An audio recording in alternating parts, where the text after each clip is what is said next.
बात होगी कुछ इंडियन क्रिकेट के हवाले से, सचिन तेंदुलकर ने ऐसा क्या मांग लिया बीसीसीआई से, और पाकिस्तान क्रिकेट में winning mentality. This is Najibul Hasnain, honestly speaking.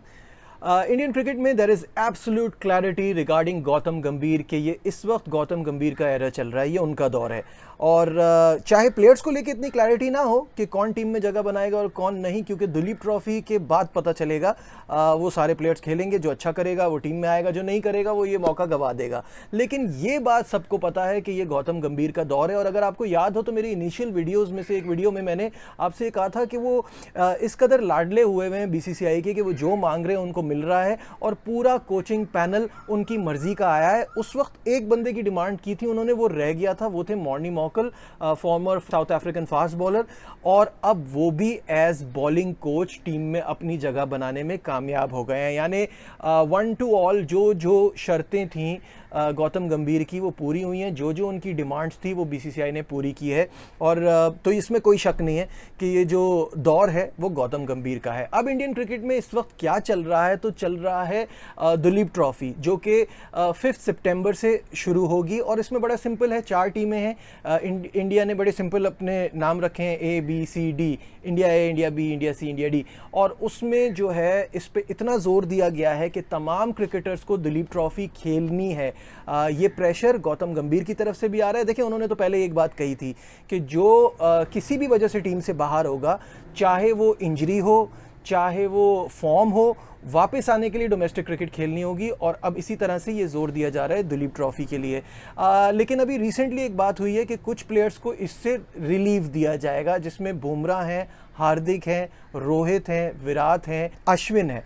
तो ये प्लेयर्स वो हैं कि जिनको कहा जा रहा है कि आप छोड़ देंगे और जब बांग्लादेश के खिलाफ सीरीज होगी तो आपको बुला लेंगे। I understand, time and again इन्होंने परफॉर्म किया हुआ है, अपना मेटल प्रूफ किया हुआ है, और साथ साथ आप रिस्क नहीं ले सकते कि ये इंजर्ड ना हो जाएं। ये आपके वो प्लेयर्स हैं जिनको आपको देख के संभाल के चलना होगा। तो यहाँ तक तो बात ठीक है। और आगे का साइकिल जो है वो भी इंडिया के लिए बहुत अहम है। 10 टेस्ट मैचेस हैं इस साइकिल में। ये देखते हुए आपको अपने की प्लेयर्स को भी बचाना है और बाकियों से आपको परफॉर्मेंस भी निकलवानी है, तो उनको प्रैक्टिस की भी ज़रूरत है। बाद में ये ना कहें कि हम वहाँ स्पिन नहीं खेल पाए थे। ये तो सही है, this is all sorted out, मुझे इससे कोई प्रॉब्लम नहीं है। प्रॉब्लम आती है जहां कप्तानों की अपॉइंटमेंट का नाम आता है। तो जो मैंने आपको 4 टीमें बताई, मैं उनके कप्तान आपको बता देता हूं। शुभमन गिल, ऋतुराज गायकवाड, अभिमन्यु ईश्वरन और श्रेयस अय्यर।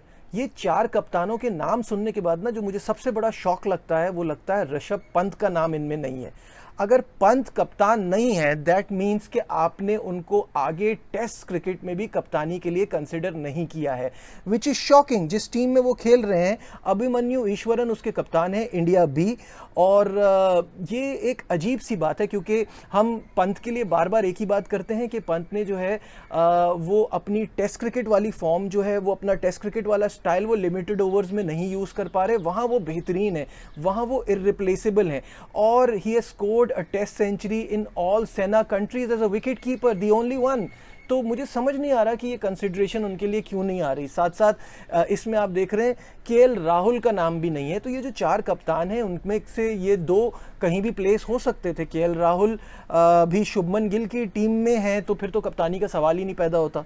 और आपने, मेरा ख्याल है, अब डिसीजन बना लिया है। तो इससे बीसीसीआई किस तरफ सोच रहा है, कहाँ जा रहा है, ये आइडिया हो रहा है। आप क्या सोच रहे हैं, स्पेशली जो इंडिया से मुझे देख रहे हैं, वो कमेंट्स में ज़रूर बताइएगा। क्या ये स्ट्रैटेजी ठीक है, कप्तानों की अपॉइंटमेंट्स आपको सही लगी?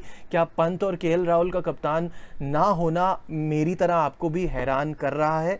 तो यहाँ तक तो ये बात हो गई। अब कुछ बात करते हैं सचिन तेंदुलकर के हवाले से। मैंने आपसे कहा था उनकी बात होगी, उन्होंने एक डिमांड की है, उस पर बात करेंगे। मैं वो बात नहीं करूंगा वो जो कुछ दिन पहले वीडियोस बन रही थी कि अरशद नदीम को मुबारकबाद नहीं दी, नीरज को मुबारकबाद दी, बड़ा प्लेयर छोटा इंसान। अरे भाई, उनकी मर्जी, मुबारकबाद देते तो अच्छी बात होती, पाकिस्तान में लोगों को अच्छा लगता। नहीं दी, वो उनकी विश है, इस पे हम किसी के ऊपर ऐसी बात नहीं कर सकते, ये पर्सनल ओपिनियन है। खैर, मूविंग ऑन, उन्होंने एक डिमांड रखी है बीसीसीआई के सामने कि वो एक लीग कराएं, बीसीसीआई की अपनी, भारत की अपनी लेजेंड्स लीग। इसका मुझे आइडिया था ये होने जाएगा, आगे जाके इस पे बात ज़रूर होगी, बिकॉज ये वर्ल्ड चैम्पियनशिप ऑफ लेजेंड्स की कामयाबी के बाद अब सबको नज़र आ रहा है ये मार्केट कितनी बड़ी है और यहाँ पे कितना कुछ हो सकता है। उसमें आप देखें, अगर हम नोट करें तो वर्ल्ड चैम्पियनशिप ऑफ लेजेंड्स तो है ही, साथ साथ global legend league cricket, road safety world series, already ये सब जो लीग्स हैं रिटायर्ड प्लेयर्स की, ये बड़ी कामयाब लीग्स हैं। तो लेकिन ये सब ज़्यादातर प्राइवेट ओनर्स के थ्रू होती हैं, और जब प्राइवेट होती हैं तो फिर उनके अपने इश्यूज़ होते हैं, प्लेयर्स को अपनी प्रॉब्लम होती है। तो नॉट ओनली सचिन तेंदुलकर, सुरेश रैना और युवराज सिंह ने भी इस पे बात की है, और उनका भी यही मानना है कि एक भारत की ऐसी लीग होनी चाहिए जिसमें सिटीज़ के नाम पे टीमें हों और फॉर्मर प्लेयर्स वो खेलें, और ये आईपीएल के लेवल की हो।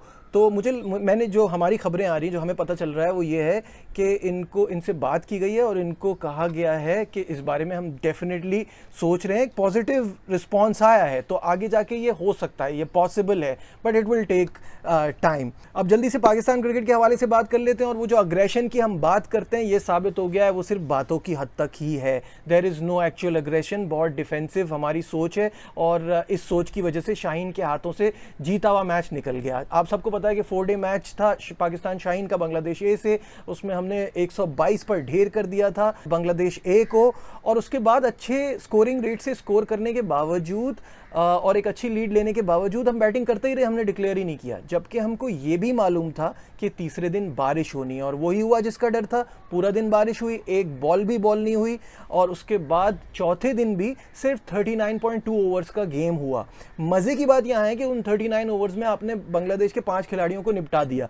तो अगर आपके पास 20-30 ओवर और होते तो ये सिचुएशन ना होती, आप मैच जीत जाते, मैच ड्रॉ नहीं होता। तो ये तो हमारे साथ चलता ही रहता है कि हम बातों में जो है ना वो अग्रेसिव हैं, माइंडसेट हमारा वही है, हार का डर, और वही डर है शायद जिसकी वजह से अब हमने एक और बहुत बड़ी जो है अजीब सा एक फ़ैसला लिया, एक बड़ा अजीब सा डिसीजन आया है। वो है कि हमने पहले तो बनाए 17 रुकनी स्क्वाड, जिसमें बहुत लोगों ने बहुत बात की, मैंने भी आपसे बोला था होम सीरीज़ के लिए 17-15 इज़ इनफ, बट वो जो 2 थे वो अब हमने बाहर कर दिए हैं। पहले टेस्ट मैच के लिए हमने उनको कहा आप शाहीन में जाए, उनको हम साथ भी नहीं बिठा रहे। वो है अबरार और कामरान गुलाम। अबरार का मुझे समझ नहीं आ रहा कि आपका फोकस फास्ट बॉलर पे है।